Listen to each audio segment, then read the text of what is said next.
हॉस्पिटलमध्ये एक चिमुकली आली.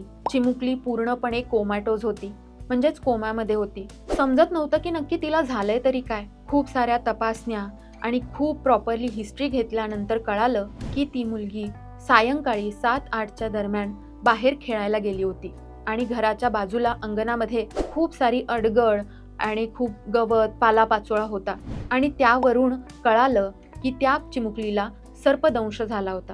ही चिमुकली अगदी 45 दिवस मृत्यूशी झुंज देत होती. आज ही चिमुकली अगदी चांगली आहे, परंतु अशी घटना कोणासोबतही होऊ शकते. त्यामुळे आपल्या मुलांना खेळायला पाठवत असताना ती जागा योग्य आहे की नाही याची खात्री करून घ्या. लहान मुलं खूपदा एक्सप्लोर करण्यासाठी कुठेही जातात, त्यामुळे थोडंसं लक्ष आपल्या मुलांवरती द्या. छोटीशी सावधानता आपल्याला खूप मोठ्या संकटातून वाचवू शकते.